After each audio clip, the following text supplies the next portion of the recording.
Welcome back to Eric's Drink Whiskey. This is our second episode back after a brief hiatus.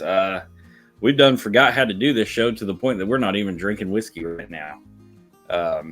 It's summer and it's hot, and we live in Florida, and sometimes you just feel a little tropical. And what is more tropical than rum distilled in Texas?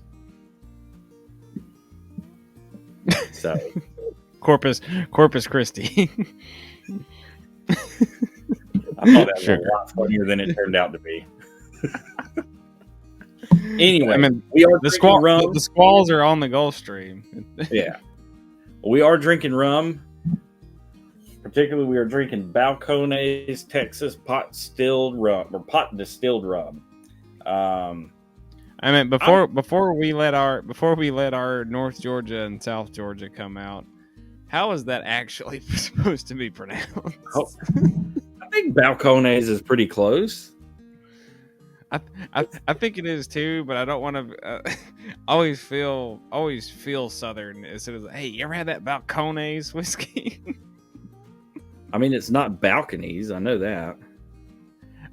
In the beginning, I thought it was just Balcones.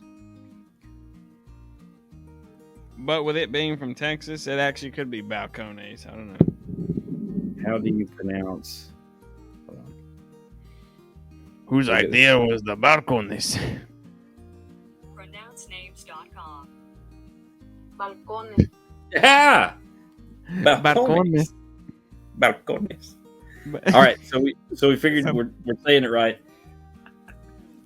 You turned me on to this stuff because you got on a rum kick.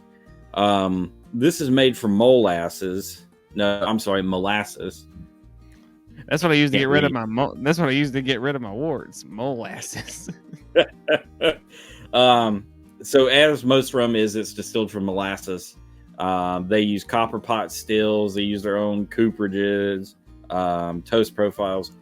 Mine is aged at least 23 months in oak, non-chill filtered or colored in any way, and I'm tapping in at 62% ABV. That is 124 proof if you're playing the home game. Same here. 23 months at least. So, I've had this before. As you can see, I'm down to the top of the label. Have I drank this and thought critically about it? No, and honestly, after I drink this, I don't really think critically about anything. So, with for those who don't know, because I don't think we've ever actually done a rum on this show. We never have. No, we've done rum finished. We, Eric and I, me especially, but the other Eric as well, are sticklers for legalities and the nuts and bolts of how stuff is made, and all that type of things. Well, because you got a set of laws for what makes stuff bourbon. You got a set of laws for what makes stuff Scotch, Irish whiskey, the whole nine yards. Mm-hmm. Rum is kind of like the Wild Wild West. No pun intended with this being from Texas. Wouldn't it be more like the high seas? Yes, possibly. I bet you.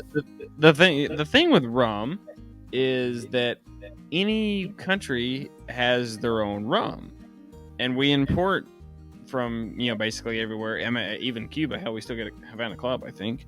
But no, they all have their own separate laws when it comes to making rum, and the only legalities that we have when it comes to us consuming it is what is like legally allowed by the FDA for us to consume. So that obviously they have some like weird versions that only come here, but as far as whether it's colored or it's got spices in it or what have you, there's no real rules when it comes to it. So you basically have the beck and call of each distillery and what they're doing. You can go through like the main Caribbean ones are Venezuelan or Cuban or Puerto Rico. Those are kind of like the big hitters there when it comes to rum. But Some the first nice thing you Guatemalan that drinks almost like whiskey. right, then the first thing that you think of when you think of rum is you think of Captain Morgan. That's what everybody thinks of. Thank you, Diageo. But Captain Morgan it's a rum and it's a spiced rum, so they've added stuff to it. Where whiskey drinkers have been getting in, where whiskey drinkers like to dabble into other spirits, whether it be rum, tequila, gin, however, we're looking for certain things. We're looking for high proof. We're looking for, non-chill filtered, no color added, that type of thing. Those are things that are just sing to a whiskey drinker's heart. So when we find a rum that is strictly just distilled from molasses, and it was distilled on a copper still, which hardly anybody uses anymore, except for like little mom and pop places. Copper pot stills are OG distilling, which is good distilling because of the sulfides reacting and blah blah blah blah. Another day. But we found this one. It was aged. It was in Texas, which, if you know anything about Texas, it makes Florida's heat look like a fly. You know, when it comes to just how hot it can get. And this is something that we just kind of just fell in love with. It's a rum aged in Texas. You don't really hear that much, and it wasn't fucked with. It's not a spiced rum. It's not anything like it. It is just straight up rum, and it is dark and it is rich. And now that you know that kind of brief synopsis about rum, let's nose fuck this thing. And it is worth noting that Balcones has a litany of other whiskeys out there that are all really great that you'll probably be seeing on the show soon. Mm-hmm.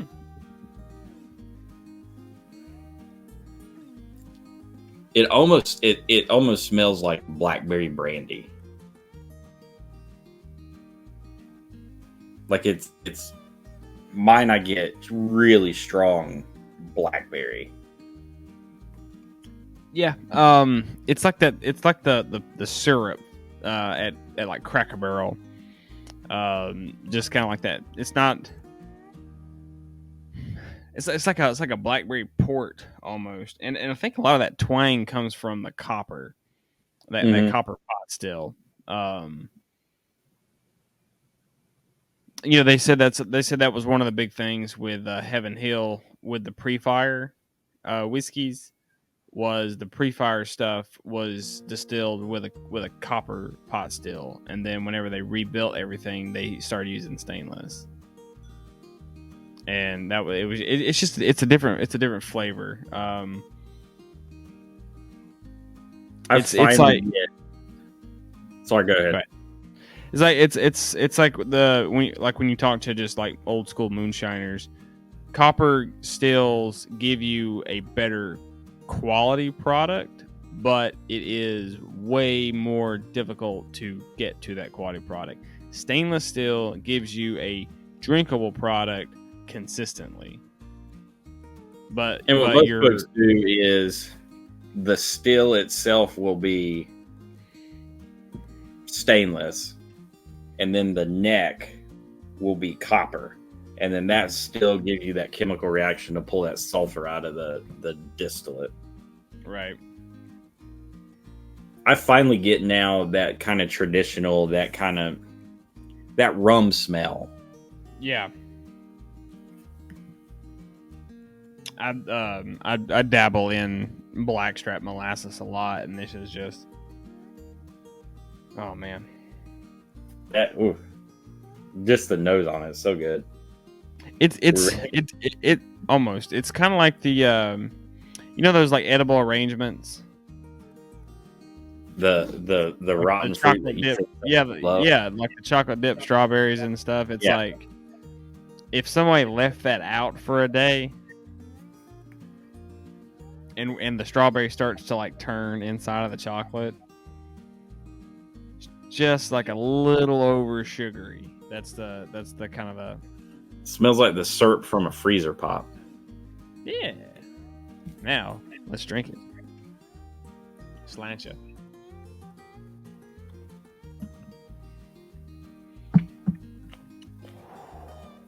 Yep, oxygen did not help this. Ooh. That is thick. Man, It is. I tell you, Whew, it is rich. You got that rich molasses, just that burnt cook. There's enough oak from 2 years that it's not sickly sweet.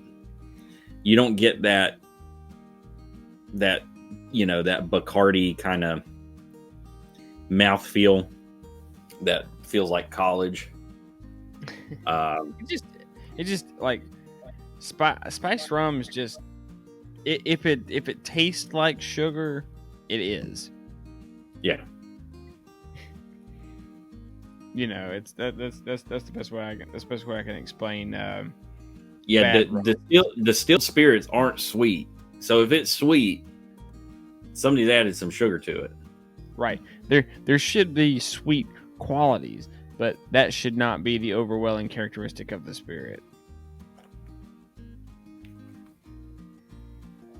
It's like drinking the peanut butter whiskey. It's like, yeah, it tastes like peanut butter, but it's like you can feel the granulated sugar going down your throat. This is just good. I mean, it's what we like about bourbon. You taste the corn, you taste the rye, you taste the oak, you taste the char. Good Scotch. You taste that barley. It tastes like someone took some like a roll of pennies and put it in some blackstrap. There is a faint copper twang to it.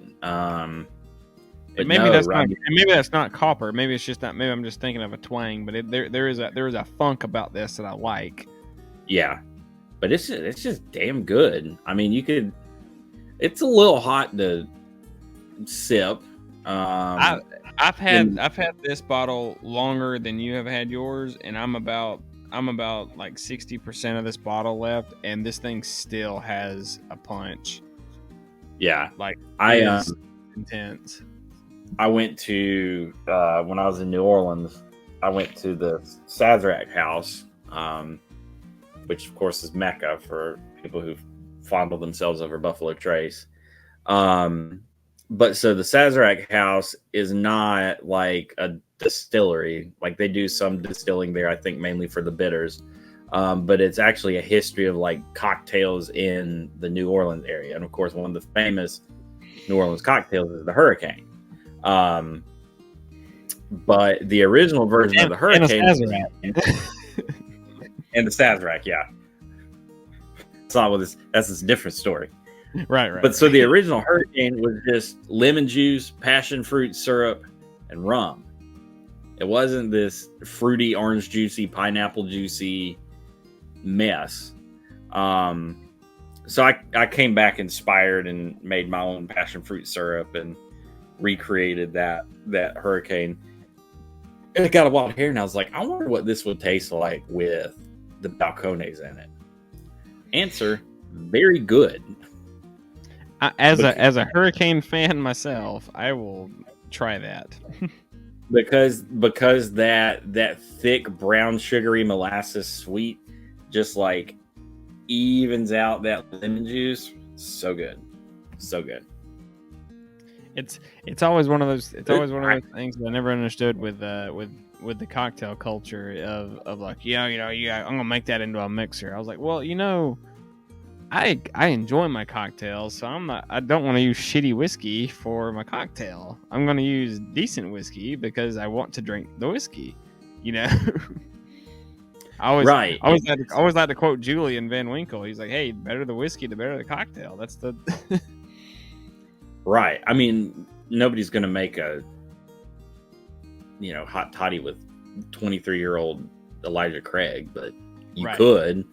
You could. No, I mean, I tend to go a little higher end when I make a cocktail. Like if I do an old fashioned or a Sazerac, where I'm adding sugar, I I tend to go higher proof and with something like a rye. It's like my go-to's been Wild Turkey 101 rye. Just because it's got enough of an ass to it that it's going to hold up to that sugar pretty well. You know, that rum's good. Fantastic rum. It's Don't put. I don't know. I don't know what they're doing in Texas. But they're doing something right. I mean, yeah, it'll put hair on your peaches or take it off one. It's not for the faint of heart. I'll be interested to do kind of like a little shootout with Balcones and figure out with their malt whiskey, their rye, their bourbon. I know they got a corn whiskey.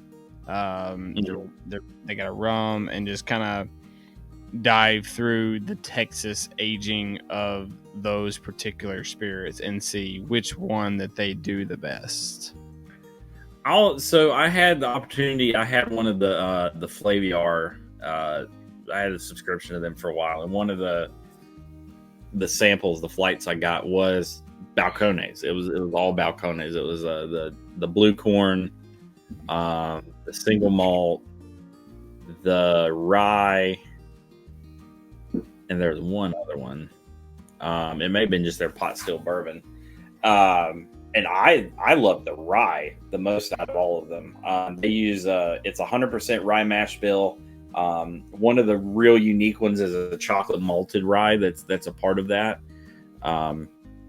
I shit you not, it tastes like Thin Mints. It's got kind of some of that pepperminty rye note. It's got that chocolate, and it goes down real nice. I ended up there on my shelf right now.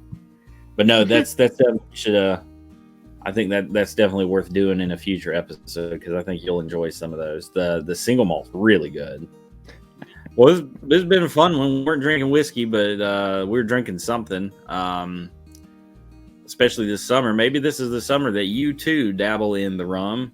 We highly recommend, if you are a fan of the higher proof spirits and a full body rich sipper, Balcones rum, give it a try. It's floating around out there, but definitely a big box like Total Wine's definitely going to have it for you. Highly encourage it. You won't be disappointed. That's my new stripper name, Full Body Rich Sipper. That is your stripper name. Thin Body Rich. Anyway, if you're out there in the internet land and you want to check up on us, we're pretty much everywhere at this point. If you're watching this, it's on YouTube. Good job, you found us. We're also on Facebook and Instagram, and from there you can shoot over to our other two media outlets. We have a podcast, Eric's Drink Whiskey Non-Chill Filtered, run through Spreaker and everywhere that you get your podcasts. You think this episode was rambly, wait till you hear one of those on your morning commute while you're taking a bathroom break at the office, or whenever you just want to listen to our sultry voices. We also have the written word, which is Eric's Drink Whiskey Straight from the Barrel, and that is on Blogspot. Instagram and Facebook will have a link tree that will take you to both of those. But do check those out. We're getting back into the swing of this. We're going to be getting stuff up there pretty regularly for your enjoyment. But brother, this one's been a good one. I'm probably going to drink some more of this when the camera goes off. But until next time, cheers.